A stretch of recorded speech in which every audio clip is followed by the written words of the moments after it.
you just arrived in April, so it's not a lot of time probably for you. But from what you have seen already, what do you think about the Falklands?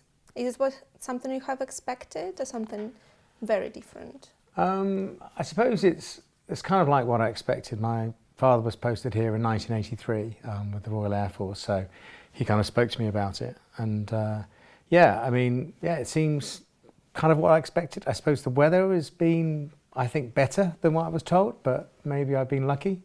So we'll see. And you have been a member of diplomatic service for nearly 20 years. And can you share a bit more details about your background? Well, broader background, because as I said, my father was in the Royal Air Force, so 20 years I followed the camp and he did postings in Cyprus, Germany and Holland. And then after university, I lived and worked in Japan, Australia and the US. And then after joining the diplomatic service in 2005, I worked on counter-terrorism, program management, Ethiopia, Eritrea, Somalia, political desk, and then postings in Afghanistan, India and Tanzania. Other background, I have a wife and 3 children. I like watching and playing sport, and I've even done that already in the Falkland Islands, a bit of touch rugby. Oh, that's great. You must definitely accommodate here well. It's a lot of sports activities. Well, that's good news for me, yeah. Yeah.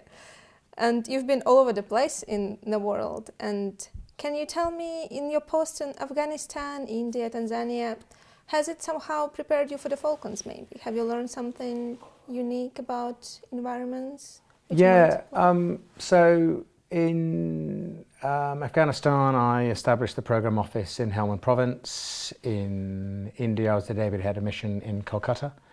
And Tanzania, I did kind of economic commercial work. And I suppose the uniform or the key thing, and I suppose that applies to the Falklands as well, is that I was, representing and delivering to then meet the needs of the people that you were there, to help out. And so in Afghanistan, that would have been working with the Royal Engineers to build bridges so the Afghans could get to market, children to school. In India, it was working, building relationships and partnerships with the local West Bengal state government. And in Tanzania, it was developing commercial opportunities for Tanzanian companies to find opportunities in the UK and vice versa, the UK companies in Tanzania. So yeah, I think it has, not necessarily always a specific application, but there are skills and kind of, I suppose, experiences that would be, I think, useful, hopefully, in the Falklands. And is it your first time of being a deputy governor then?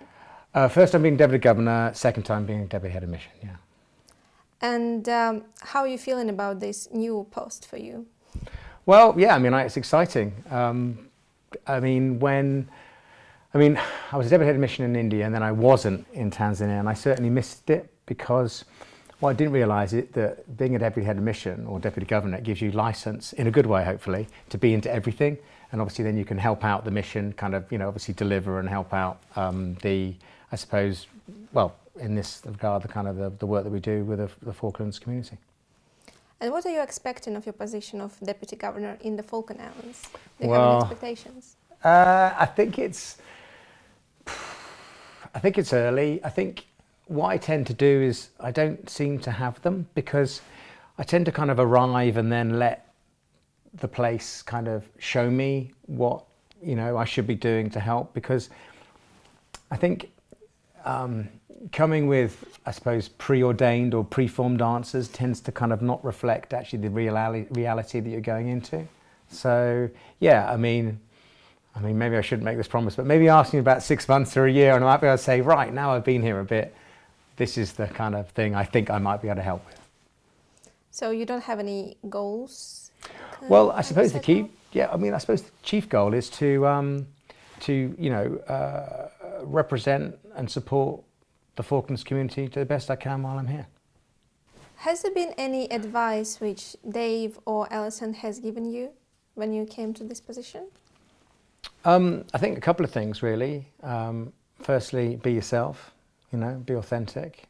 And secondly, it's about relationships, obviously. And so, when you are building them, with the, Falkland Islanders. Be yourself, and as I said, I suppose that's the relationship, isn't it? And generate those relationships. So it's not just dare I say, a personal, not just a professional relationship, but it's a personal one as well. So have you done much of the role yet? There's been a few receptions here. Last night there was a fantastic one for women, awards for women in policing. Previously, obviously, there was my predecessor, Dave Morgan's departure reception.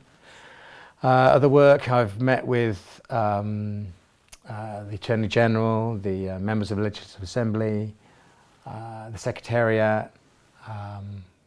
So yeah, lots of meetings to kind of like give me an understanding of actually what's going on and the work. So yeah, I wouldn't say I've done so much yet, as much as kind of like on the receive mode rather than transmit.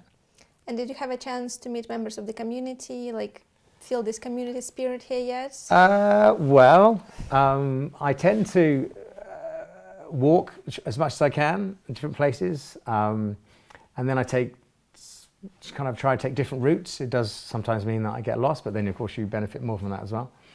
But yeah, I happened to be walking by, it's just around the back of the Malvina, and there's this kind of, it looked like a kind of a fence kind of being made from looked like driftwood. Anyway, so there was a guy outside working in his, in a kind of vegetable patch.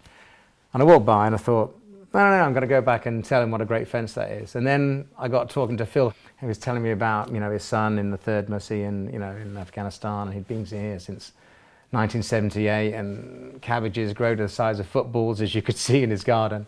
And so, yeah, it was great. Yeah, I thought it was really nice. And he said, and so what do you do here? And I thought that was a great question, Phil, because actually, you're probably the first person who hasn't known so far that I've met.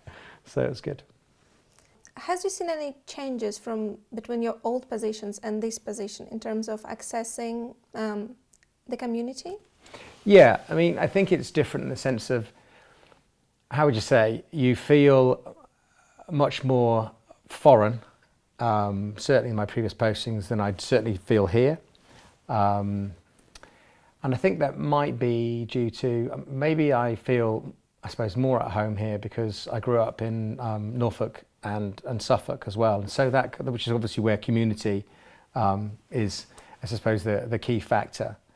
And therefore, like I still walk around the village I grew up in, where my dad still lives in Norfolk, there I don't drive either unless you have to go to town. So again, you're walking through the village, you're saying, hello to people that you used to know, and on top of that, don't know, but, I suppose can reach out to know because you feel like you belong, because it's a place obviously you've been before and familiar with. And of course, those kind of places tend to have more of a friendly, open feel to them than, let's say, the bigger cities. And is there anything you would like to tell members to the community about your plans? I certainly plan to get out of Stanley because, as I said before, it's not the Falkland Islands. In a sense, it's not whole of it. And therefore, as I said, travel. I'm particularly interested because I read the official history of the Falklands conflict campaign before I came here. So I'd like to kind of definitely visit and kind of walk the ground where the battles and the events took place. And I've just recently rediscovered my stamp collection. It was been in my father's loft for 20 years. So I was a keen stamp collector when I was much younger. So I'd love definitely to collect some Falkland stamps. And I think one of the benefits of working at the Government House, when the stamps, the new stamps they're actually pushed through the Government House for kind of royal assent, we get to see them. So yeah, get to see what fabulous kind of artwork and it's been put towards the stamps. So it's great. Yeah, that's a lot of stamps you can add to your collection. Yeah, I mean, maybe I'll have to get a separate album or something. Yeah, you probably should. Yeah, probably a good idea. Yeah, good luck with your stamp collection and with your position here as the new Deputy Governor. That's very kind. Thank you. Thank you.